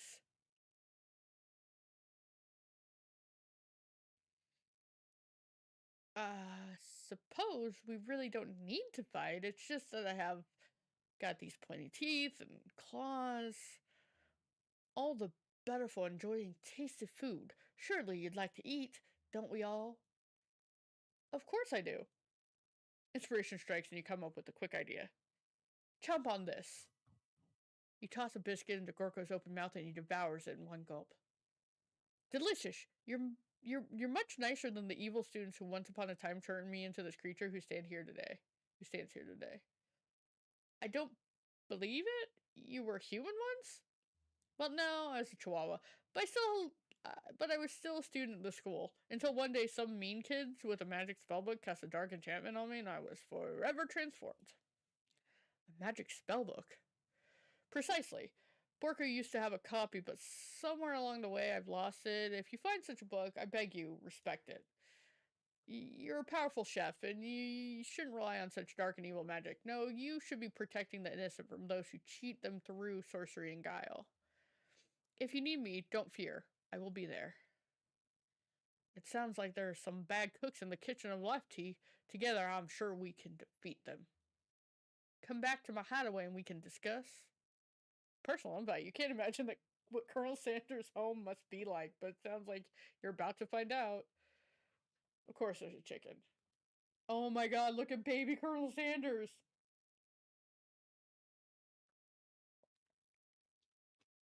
Stepping inside Sanders' home, surrounded by his things, you start to feel a special bond with him. It looks like you live such an exciting life, Colonel Sanders. Every day can be an adventure if you approach it with the right attitude. Long ago, I made the decision to never stop searching, never stop working, never stop imagining. Have you ever been working on new recipes of your own? Have you been working on any new recipes of your own lately? I'm always excited to talk about food with another ambitious chef. Well, there is something. It's just a side dish that I've been tinkering with, trying to find the right balance of flavors and textures. I'm not sure I've nailed it yet, but I'm close. Colonel Sanders' eyes perk up as he starts to wonder what dish you might be describing. It's meant to pair with something spicy, something crispy, both perhaps. Now you've got him right where you want him. Should you reveal your new creation to him or keep it a secret just for you? Reveal it. You decided that you're as ready as you'll ever be to share your original cooking with Colonel Sanders. Before you can talk yourself out of it, you just decide to dive in head first. You reach into your lunch bag for a special dish that you've been keeping on ice all day. I present to you my original coleslaw. The shredded cabbage dish glistens in the light of Colonel Sanders' luxe hideaway. Magnificent. Together you chow on the creamy slaw until just a spoonful remains in the bowl. Do you mind if I hold on to the last bite? I'd like to have it around so I can admire its taste later and think back on this moment. You could offer to make him more, but he seems like a very sentimental kind of guy. Sure, why not? Please make yourself comfortable. I'll be back in just a moment. Just a moment. You realize that now would be the perfect time to do some snooping. Around the room are various items that you can look closer at. Each item seems to radiate memories and emotions. Tap on an item to discover more about the Colonel. I gotta do the baby pic. It's adorable. An adorable little baby boy crawls across the floor. From the goatee and the mustache combo he sports, you figured this must be Colonel Sanders himself. Or maybe it's just a drumstick that he seems to be waving like a rattle. Who frames a baby picture of just themselves? Probably the same person who would make their own face the logo of their company they founded. Am I right? Tap on an item to discover more about the Colonel. A photo appears to be Colonel Sanders, except he's an old man visiting the pyramids of Egypt. Maybe this is where you discover one of the secret herbs and spices. Kentucky. One of the framed photos shows an old man who looks a bit like Colonel Sanders standing with a friend. They hold fried chicken drumsticks and appear to be cheersing them. They're definitely not holding fried chicken drumsticks. You look closely and see that there's a short inscription. I wonder who my friend Pete is. This must be where he keeps the secret recipe. You think for a moment, one number is important to Colonel Sanders. Then it dawns on you. As soon as you turn the dial to 11, oh fuck, it's a safe. I thought it was another. I thought it was another. I thought it was another picture frame. Can chicken be prepared sunset sashines? Sashimi style? A sense can pick it up and try to identify the smell. Power tool? Freshly starched collar? Piece of wood floating in a lake? Summer of 69? No, it's one of the secret recipe ingredients. It's manamana. Let's look at the chicken. You notice a very realistic stuffed chicken sitting on the corner table. When you pick it up, you realize it isn't just realistic, it's real. Taxidermy must be important to the Colonel Sanders when it was alive. It must have been important to Colonel Sanders when it was alive. A little note clipped to the chicken's foot reads, "The true state bird of the great state of Kentucky." A lock of silver hair is woven through the teeth of the comb. Upon further inspection, you realize that the hair within isn't just silvery in color, it's actually made of spun silver. You take a closer look at the large urn sitting on a nearby pedestal. There's a plaque on it. It's dusty, but when you wipe it off, you read the inscription. It says, "Here lies the ashes of all my past careers and business failures." Poor guy. Let's look at the beautiful scenery. You gaze out the window across the vast lake and mountain range beyond. Just then, the ghost of a student pops up. "Are you thinking about heading out into the world on a quest to avenge my death?" Wait, what? I never learned your name. Why would I avenge you? I could just tell you my name right now. It's... Can't you see I'm in the middle of something? You opened the window a crack and the ghost of the student swept out with the breeze. I guess the only thing is to... You open the door of the Colonel Sanders closet and find a row of his signature white suits hanging with it. You take one off the hanger and try it on. The jacket is a bit big for you, but it's soft and comfortable. You give yourself a deep hug, breathing in the scent. They say that home is where the heart is. Is this what they meant? Before you can take another look, you hear Colonel Sanders returning. He has a new dish he's been working on, and he wants you to taste it. You try to act casual until he asks you why you're wearing his jacket. I don't usually loan those out, but I must say it does look good on you. Oh crap, the jacket. You forgot to take it off.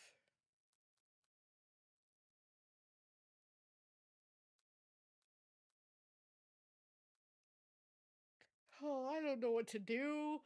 You decide now is the moment and make your... I don't think now is the moment. You could tell him you're cold. Let's fess up and tell him the truth. He'll hate me. You confess. I think I've developed feelings for you. I might be developing feelings for you too, but I'm concerned I can't let anything get in the way of my dreams. Overwhelmed, you take off the jacket and run for the door. But the thought of leaving Colonel in the midst of such an emotional breakthrough gives you pause. You stop yourself. Colonel? Yes, T? I honestly think this may be the beginning of something wonderful. I think you're right. We should take things slow. Slow? I don't know why I'm doing it that way.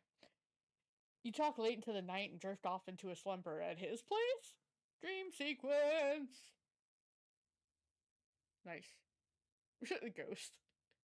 You wake to a beautiful morning Colonel Sanders' hideaway. Did you make the right decision on how to respond to Colonel Sanders? Only time will truly tell. Today is the day that could change the rest of your life. You think about the new secret ingredient you just learned about. Manamana. Manamana. In some jurisdictions, manamana isn't even legal. But if the recipe is a secret, how will they know? Your thoughts are interrupted when Colonel Sanders emerges into the room. He's holding a gorgeously plated breakfast, and your mouth waters at the sight of it. Here's a simple breakfast I just whipped up. It's meticulous. You taste Colonel Sanders' food and it takes you on a journey. When you return, he's waiting to ask you an important question. So, would you say that we're the perfect match? How presumptuous. My cuisine and your taste buds. My cuisine and your taste buds. That's it. That is. Such confidence, such grace. Could he be the world's greatest gift to cookery? Take him down a peg, flatter him. Let's flatter him. I think we might make a great team. A single tear begins to pull in the corner of his eye as he gazes out the window. And with the right business partner, uh, and with the right business partner, I know I can't fail. Business partner? Could he be talking to you? It's all happening so quickly. Overcome with emotion, confused by your feelings, you're on the verge of tears, unable to speak, and the only answer you find is to run out the door and get home. There's still one more day of school after all. The University of Cooking School Academy of Learning waits for no one. You get home to find something very surprising. Your best friend is waiting there for you. Where have you been? Because I had one heck of a night. I've been desperate to talk to you about it, but I couldn't find you. I got worried that something bad had happened to you. Or something had happened to you. It's okay, I was just... But now that it turns out you're fine, I finally get you up to speed on the saga of Miriam. Sure, but you will not believe what happened to me after school yesterday. I went on a date. I think I can believe that. Since I'd been partnered up with Clank, he asked me to go out with him. Of course, I told him, you better keep your dials turned to polite and respectful. I'm not that kind of girl. But he is just in he but he was just interested in spending some one-on-one time with me and getting to know me. So I said, "Yeah, sure. I can get to know the little metallic guy." Long story short, he took me skydiving with his friends, but things quickly spiraled out of control. Did she just say skydiving as if that's a typical first date to go on with a talking pressure cooker? And now I'm not really sure where we stand. You don't give Miriam time to tell her whole story, however. Balling up the details of your own night is just too much to bear. And I went on a date too, back to Colonel Sanders' house, where I spent the night with him. You what? Nothing happened, but the emotional connection. Wowzers. Miriam tells you to move on from this whole Colonel Sanders obsession and focus on school.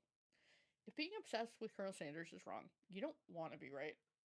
And after a short argument, you both agree to go your separate ways. When you arrive at school, you encounter your rivals in the quad.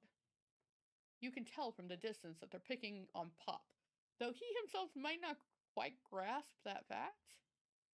Because you know he's Pop. What's swirly? It sounds delicious. Oh, it's great.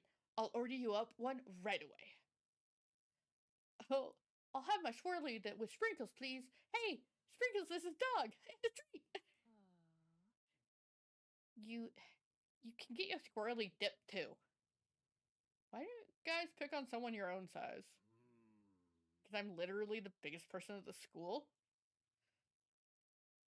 There's that horse that Colonel Sanders rides to school, but who would dare pick on such a gentle, beautiful creature? You've got some nerve to suggesting I pick on a defenseless horse. Now you're twisting my words and I won't have it.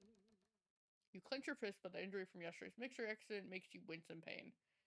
Doesn't look like you can go on cooking like that. Might as well just give up. I'll never give up. Ever. Never surrender. Colonel Sanders arrives just as it appears things are close to boiling over. A naturally intuitive person, he senses that something has been going on. Is everyone excited for the final day of school? Hold on.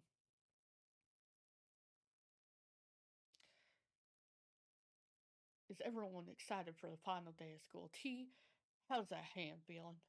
I'm sure you'll be back in fighting form by this afternoon. Aren't you concerned about my hands, Colonel? Yesterday I almost broke a nail winning so hard. Technically, I don't believe a winner was decided, but your presentation was quite impressive. What's he doing complimenting her? But what about the flavor of my delicate, warm, gooey chocolate sauce? It was clear that you're passionate about your food. Your food is received. That's a lot of words to say. It was bland. Excuse me, T. I'm more than capable enough to speak for myself. Maybe you could tell me more of your thoughts as we walk into class, Colonel? I'm always interested in discussing the fine art of fine foods. See you inside, T.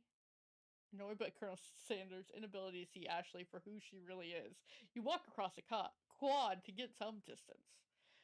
In an attempt to distract yourself from how slighted you feel by the interaction with Ashley, you take out the spell book you recovered yesterday and start flipping through the pages. Whoa, what's that book? It looks like bad news. It's just something I found lying around. It would appear to be some sort of grimoire, but grimoire? But I really don't believe in that magic stuff. A grimoire? Like a book of spells? I don't know. Who would spend so much time decorating a magic book if it weren't really powerful? I can think of one surefire way to find out. You open a page. You open to a page covered with arcane warnings, cast only in case of extreme emergency, it says from around the edges of the page. I could use a spell here that says it will erase anyone I choose from all of my memories. If I scrub out Colonel Sanders, it would probably help me focus better on the upcoming final exam. That is way drastic. Couldn't you do something else, like anything else not rooted in dark magic? Maybe tie a string around your finger? Okay, fine, it is drastic, but desperate times call for desperate measures. I mean, I almost took off my hand. You've got a memory erasing spell sitting right in front of you, and pretty good excuse to try it out. I'm gonna cast Prudent Cell. You begin to recite the spell, but you stumble on the words, and the only effect it seems to have is to make you forget what it was you were doing. Oh right, after looking at the page again, it comes rushing back to you. You've got a memory erasing spell thing. Pretty good excuse to try it out. Something about this moment feels very familiar. Yes, prevent spell.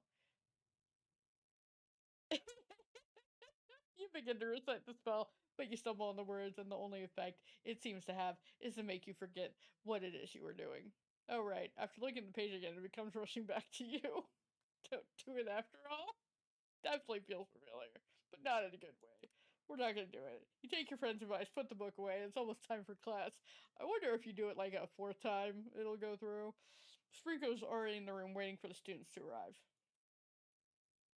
He clears his voice to make a quick announcement. I want you all to know I have something of a dog moment going on, but I assure you it's nothing to be afraid of. His cute little nose scrunches up and begins to breathe quickly. He must be hungry, reach for some old homework to give him a snack. Dogs can be rather unpredictable, especially Sprinkles see what I'm gonna see what happens. Sprinkles stops his tracks. He focuses in on the window. The room is deadly silent. When you follow his gaze, you see a teeny orange squirrel perched on a cherry tree outside. Sprinkles turns feral and runs to the window of the classroom. He begins barking uncontrollably at the squirrel outside. Terrence! I told you never to come back here! Terrence! I will destroy you! Terrence! Sprinkles is barking ferociously, drool flying out of his face.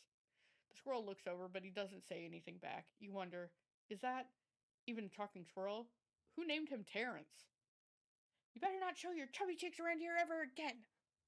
After Sprinkle is satisfied that his presence has been felt by not only Terrence, but any other squirrel in hearing distance, he returns to his professional tone. I apologize for my outburst. This actually brings up an important point. Thank you, T, for reminding me to dole out some indispensable bit of wisdom. You see. But before you can do any further, Miriam's love drama spills over into class. Sprinkle is interrupted by the whirs and sparks coming from the back of the room. I told you to save it for after class. Bzzzt. You think I wanted to be thrown from a plane strapped to a stranger? Miriam and Clink appear to be arguing, but you still haven't learned to speak Clink's language of mechanical noises. Whir. But no, you had to show off to your cool friends Jeff and Joan, J and J forever. Watch us from a triangle in midair as we descend. Triangles are the strongest shape, don't you know? Bizzed, bizzed. Well, yeah, that doesn't make it a great date. Beep, whir. Then take Jeff and Joan with you. You can all hold hands as you pedal down the mountain or off a cliff for all I care. Sad beep. Link begins to shudder, steam pouring out of the gaps in his panels, and then a loud ding stops him in his tracks. Beep is. No amount of seasoning is going to make me want to eat that, Clank. Clank burps out a completely deep fried sneaker, considering that he himself has wheels, not feet. It is not entirely clear where it came from. What? In terms of deep fried footwear, I guess it looks okay. Clank slowly rolls out of the room to be alone with his shoe. Everyone tries to pretend like they didn't see that entire thing go down. Nothing like a loud public breakup to cast a pall over the final day of school. Well, that was unfortunate, but we mustn't be distracted from what lies ahead. The final competition, showdown, challenge, exam. Trademark. I'm still working on the title, but I think you get it. Test time approaches. See you all in the arena. Before you can think about your upcoming competition, there's a very beautiful soul nearby in need of a pep talk. Hey, Miriam, are you okay? Oh, no. Hey, Miriam, are you okay? Okay, I'm so mad I could smash a teeny mug, spilling several droplets of hot cocoa all over the floor. How could he embarrass me in the class like that in front of everyone? Her teeny cocoa is a delicious treasure, so you know that breakup is no joke, even if the source of her frustration is just a silly boy. I know that you know this, but I'm going to say it out loud. You don't need anyone. Me and you, we're going to cruise through this final test and hit the carpool lane to Success City. Miriam brightens up, imagining the wind rushing through her short bangs, but she hesitates to embrace the feeling all the way. You're not going to saddle up on Colonel Sand... You're not going to saddle up on Colonel Sanders' stallion and ride off into the sunset without me. Of course not. Well, maybe sort of, but I'm sure there's a pony out there with your name on it and a big ranch, and a ranch big enough for the both of us and whoever else we want to bring along. If it's not Pop or Clink or anyone else you meet today, tomorrow, or this whole year, so what? You're a special person who shouldn't settle for the first someone to show a little interest anyhow. Miriam gives you a big hug and wipes tears from her cheeks. I should really review my menu for today. I'm gonna make a very special soup. And I bet that the professor dog is gonna love it. Well, you were pep talking Miriam, you completely missed lunch, but that's okay because you had a better idea of how to spend time before your exam. You decide to head to the arena early to practice a dish. This is it, the location of your final challenge. A test of will, a test of courage, a test of talent, and a chance to beat the pants off of Van Van's supposed man and his eviler counterpart, Ashley. As planned, you begin to run through a quick test of a recipe you've been working on, T's famous chicken pot pie. After practicing for months, making the dish come second nature to you, and you're able to quickly get a fresh pot pie in the oven. But as soon as you do, your cram session is interrupted by Colonel Sanders. T, what are you doing in here? There's still time before the final exam. Oh, just taking it all in. I'm big into visualizing success. I'm looking at my station and picturing victory. The pot pie has begun to bake, and the smell is slowly filling the space around you. Visualizing, huh? That's too bad. I was hoping you were cooking something delicious. You'd usually happily share your food with anyone who is hungry, but the last time you let Colonel Sanders get in your head, it cost you a cook-off. You decide that it's time to put your cooking above your romantic desires, but that decision gets hard to stick to when the oven timer goes off behind you. Ignore it like there's no sound at all. Fess up about your practice dish. I fess up. Honesty is the best policy. Okay, you got me. I'm doing a little bit more than visualizing. I know, my nose can smell pot pie from 400 yards. It's an oddly specific distance, but you'd expect nothing less from such an oddly specific man. You knew it was a pot pie just from the smell. Not just a pot pie, but a chicken pot pie with an all butter crust. and my nose is telling me something else. Oh no, is it burning? Haha, no, I can smell that it was made with heaping help of TLC. And it'll probably stop burning in a second if you don't pull it out. The moment of truth. Wow. It's the best pot pie I've ever tasted. I've always loved country cooking and I could eat this all day. There's no time left. The final showdown is about to begin. Sprinkles lays down some ground rules. There are no rules except. There are no rules. That is, except to cook with everything you got. You step up for the cook-off of a lifetime. You decide that mac and cheese plus the pot pie you've been practicing are just the dishes that'll push you over the edge to victory. Meanwhile, both Bam Bam and Ashley are preparing wildly elaborate dishes per their usual over-the-top selves.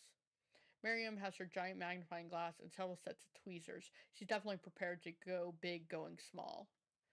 Colonel Sanders seems to be harnessing his love in herbs and spices, and he's trying to find a way to improve on something perfect, his original recipe fried chicken. The intensity in the room starts as a full 10 out of 10 with a frenzy of action. Everyone's calling out really cool special cooking moves as they prepare their food. Wow, this is getting serious. That's how I cook, with my special cooking moves. Colonel Sanders batters his chicken as he levitates through the air. Egg wash. Miriam furiously injects ingredients into itty-bitty pot broth.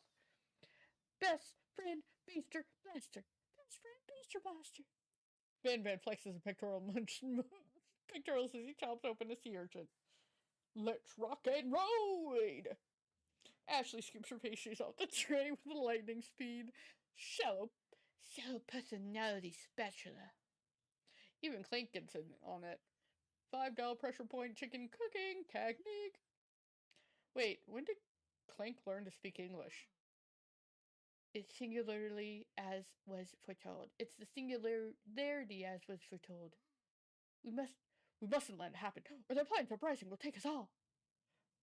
Self-destruct. Van Van quickly unplugs Clank and rolls him out the back door of the arena. As you frantically prepare your dish, you notice Ashley has her spellbook out. Is she going to use some dark magic to turn the tide? You've got a book of your own, and you're desperate not to see her win another battle. Should you take this opportunity to fight magic with magic, even if it's almost certainly evil magic? I'm going to do it the hard way. Who needs magic when you've got passion? I'm going to do it the hard way. Colonel Sanders sees that you've chosen to win on your own terms, and he gives you a subtle wink from across the room. I believe in you, T. Miriam notices too. And I've always believed in you, T, since we were little kids, because I'm your best friend forever. You turn to notice that Miriam is at your station cheering for you. Miriam, what about your dish? If you're here cheering, who's cooking? Tea food, short cook time. I'm actually already done, so I thought I'd help you. Oh, that's sweet, but Miriam tosses a handful of spices directly into your boiling noodles. It's the secret ingredient. However, she doesn't know that you lied and the ingredient was made up. And where in the world did she get hive newt from? The boiling pot explodes, sending Miriam flying backwards. I shouldn't have lied. The watery noodles begin to swirl in the air, bubbling up in a dark cloud that thickens and congeals before your very eyes. The spork monster. It is I, Steve, the spork monster. Steve, wait, what happened to Gorko? You're not here to battle me, are you? We spork monsters are many. I think Gorko had the day off, but you have conjured Steve, and I hate to battle, so I'd say you're doing pretty alright. Oh, hey, you're in the middle of a cooking competition? I love this stuff. It's better than TV. You crazy kids and your culinary skills really impress me. Mind if I hang out? I'm sorry, Steve, but I'm kind of in the middle of something. Do you mind? Steve the Spork Monster notices that you've got the grimoire stashed beneath your cooking station. I see what you're up to. Crisscross some magical items and accidentally summoned me, huh? Haha, yeah, you guessed it, sorta. If you're here, would you mind tossing some fresh noodles in a pot of salted water? I'd love to. I've always wanted to be a top chef, actually. You know, when I was a little spork pup, back in the old country, you can feel Spork Monster winding up to tell a very long and involved story. You don't know exactly where they came from, but it seems like it's probably lonely there. Actually, you know what? Maybe you should just watch from the stands. I really need to focus on this competition. I understand. It's kind of like the time in monster school that I had fallen asleep during scare tactics class, and when I woke up, you toss a serious stare at Steve and he takes the hit. Never mind, I'll tell you later. Good luck. Having suffered this huge setback, you don't know how you could ever win. I'm gonna summon some extra power from deep down within. I can do this. I have what it takes. I came here to win. Your hair turns mac and cheese orange as culinary energy flows through your body. My heart is pure, my hands are steady, my test buds have been preparing their entire lives for.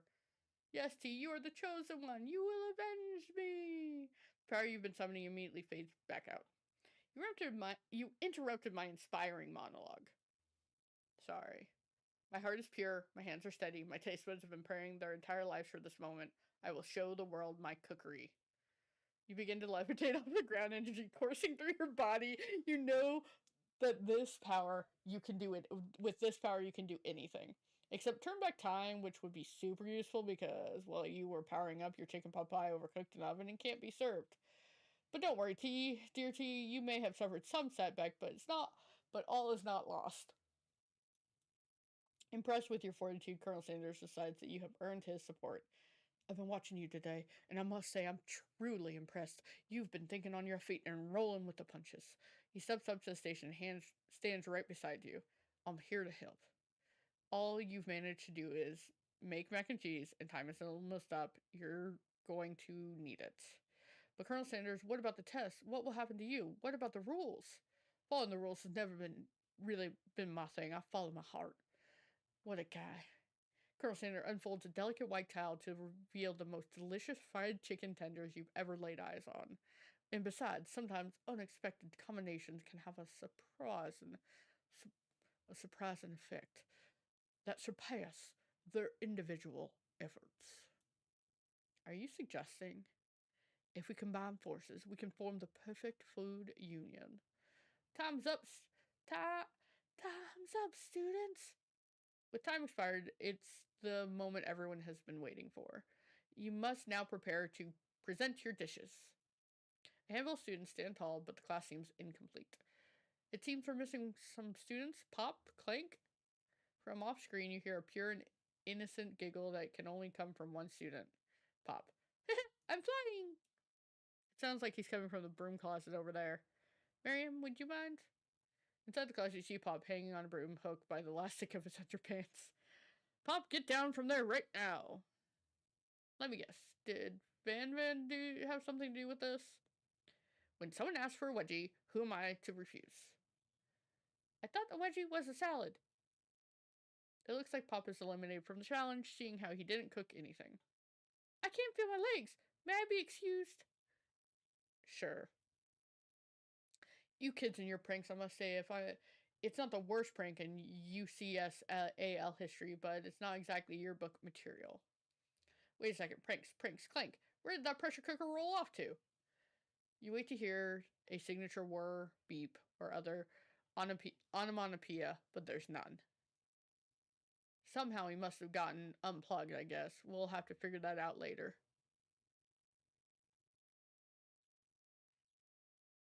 That leaves only 4 remaining students. Please collect your final projects. Yes, it's been a long semester. Wow, 3 whole days long.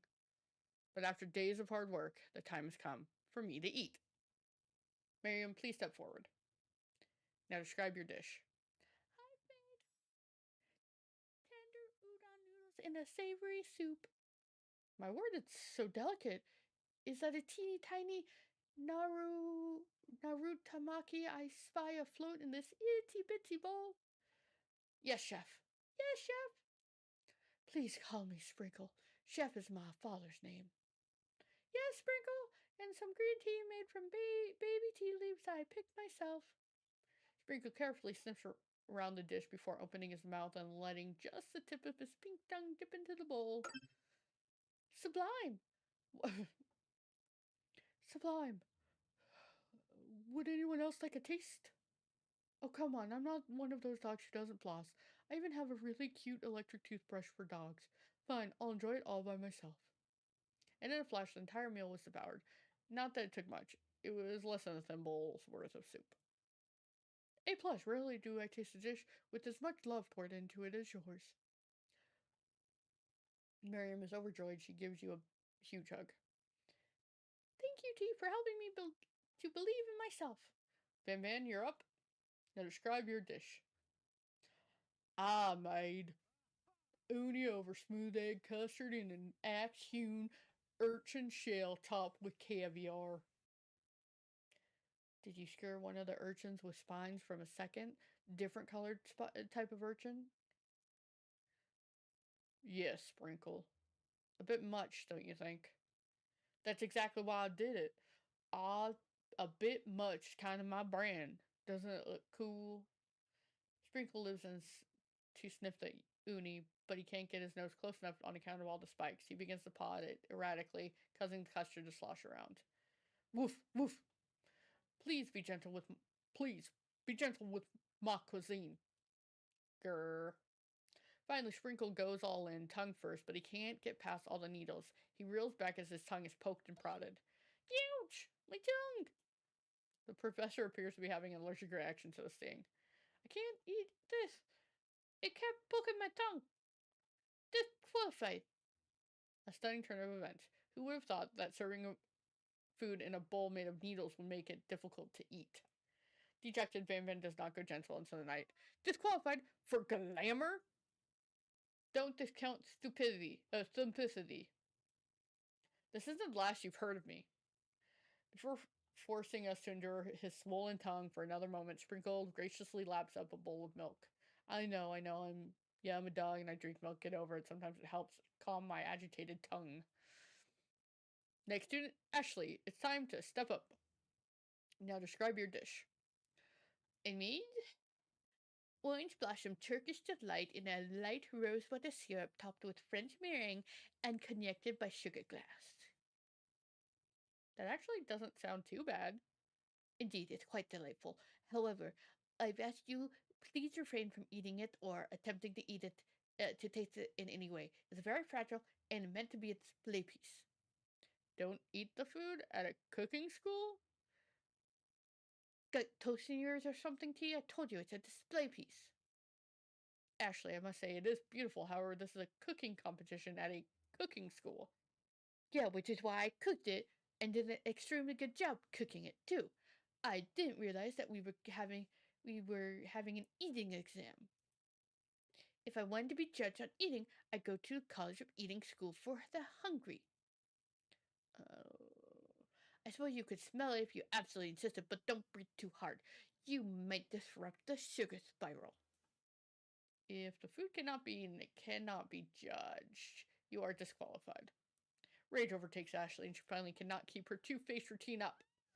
You wouldn't know high cuisine if it cooked you. And with that, Ashley storms off to rededicate herself to being the best, but this time without being shackled by trying to be fake nice and liked by everyone. This isn't the last you've heard of me either. If this class gets much smaller, I'll be teaching myself. You and the Colonel Simon, the final cook, step up together. 2 chefs. What began as a bowl of delicious mac and cheese has become something else. He examines it closely, sniffing and eyeing the bowl. Uh-oh, I don't have a good feeling about this. From somewhere in the room, a literal drum roll plays. Just when I thought I've seen everything in this kitchen, you give me this thing, and completely blow me away. In my 49 dog years of life, I've never tasted anything so delicious and perfectly balanced. It's so delicious, in fact, that everyone passes the class. You pass, and you get a pass! Everyone gathers around, partakes of the mac and cheese bowl. They all seem to transcend this reality into another dimension. You win! Together, you and Colonel Sanders have made a new menu item. The new menu item is so impressive, even Van Van and Ashley are drawn back in by its magnificent, magnetic fragrance. When they gaze upon your mac and cheese bowl, they admit that you are indeed an excellent chef. Sprinkle declares that you have passed. Everyone has passed. There were supposed to be more battles, but come on, how could they be better than this one? Now that the school year, in quotes, is complete and everyone has graduated, the students return for one last assignment: to get their groove on. The cafeteria has been completely redecorated in order to serve as site of the school's graduation dance. Compared to the massive high-tech cooking arena, the humble decor seems downright cute and cozy. DJ Dog in the house! Who knew that Sprinkle was a master chef, but also a world-renowned turntablist? Who says you can't teach an old dog new tricks? Van and Ashley tell everyone that they've committed themselves to righting the wrongs they did while they were the villains. Okay. For a moment, you actually believe them. Not another haunting. No ghosts allowed at graduation is clearly written in the school's bylaws. There's never actually ghosts. It was all a trick to get you guys to finally notice me. Oh, amusing. And now that everyone is together, it's the Spork Monster! He's totally mellowed out! Everyone, the Spork Monster is no more. From here out, I prefer that everyone refer to me by my new name, Party Monster. June tries to finish what he has to say, but everyone's too wrapped up talking Spork. Sorry, Party Monster. Dejected student walks off. Maybe things didn't work out for Miriam romantically, but she found the love in her cooking, and you know she's gonna do great. A red carpet rolls across the floor in the ballroom. It's like a Hollywood movie premiere. Who could command such an entrance? Only one man. It's Pop. He's arrived late to the dance, but apparently for a good reason. Walking the carpet, you see perched atop his dirty chef's hat. A crown? Welcome back, Pop. I know you weren't able to complete the final exam and accept your diploma, so we had it mailed directly to your father, and we figured it was the least we could do for the school's dean. Oh, now I get it. And we get a new wing on the school, not to mention the honor of educating son of the chancellor of such and such. The music of the dance is interrupted by the sound of sparking and electrical hissing. It's Clank, who has arrived late to the dance. Now that I've graduated, I can reveal my truth. Whoa, he's still doing the talking thing. I am Clank, and I am not of this earth. I am actually from a faraway planet in another dimension. What? What? I actually feel like I knew this the whole time. Now that I've learned the ways of your kind, I must return. Miriam, will you come with me? I don't know what to say. Besides, no, obviously. I have just begun to learn who I really am. This isn't the time for me to devote my life to figuring out who you are, Clank. You're blown away by Miriam's maturity. It's pretty clear she has managed to surpass you in that regard. I understand, kind of. Humans are weird. A portal opens up and Clank disappears through it. Finally, Colonel Sanders arrives. Howdy, classmates. Just like the first day you met him, he has come prepared to feed the entire class. However, it's not enough to just give him a bucket of chicken. This time it's a full meal. I didn't get to be the most famous chicken man in the history of chicken and man by not reminding people to go out and buy my chicken. The end? No, it's not the end. As everyone feasts on their delicious chicken dinner, Colonel Sanders finds you sitting at the edge of the dance floor. T, what are you doing sitting here all alone? Oh, you know, just waiting for the right person to ask me to dance. I wonder, might you tell me, what are the qualities that you expect to find in such a lucky person?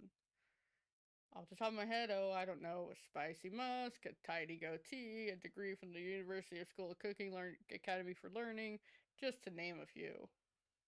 It is truly my lucky day. Would you dance with me?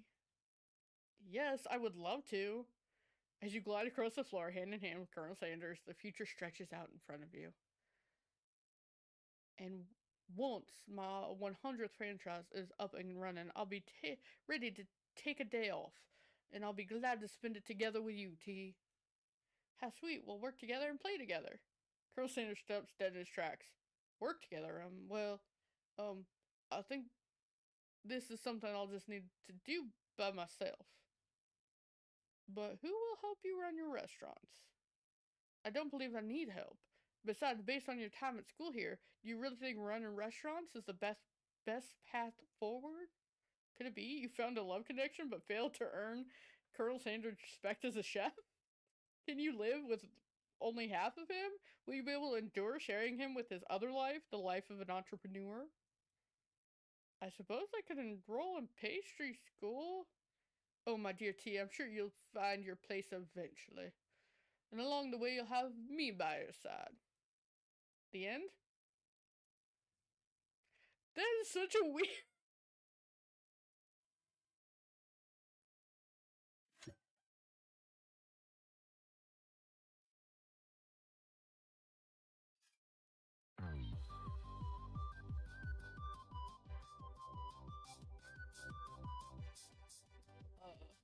Even though the music is turned off, it's still playing the music at the end, so.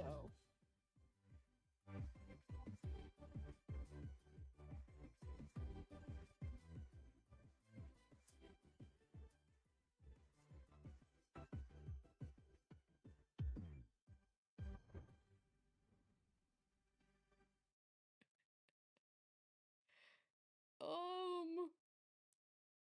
Okay. Um. That is odd. I am dropping so many frames over on Twitch. So what I'm gonna do is I'm just gonna call it a night and end the stream early.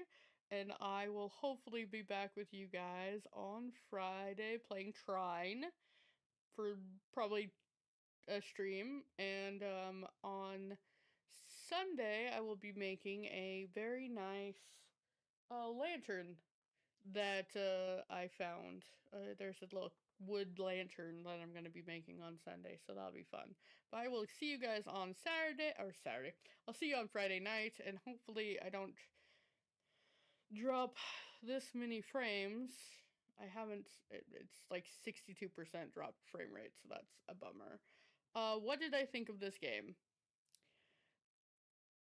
It's definitely a KFC original. I don't know if I like the I think I would have preferred dating Clank. To be perfectly honest, I think the Colonel was a little full of himself. But it was fun. It was entertaining. So I will give this game that. But I will talk to you guys next time.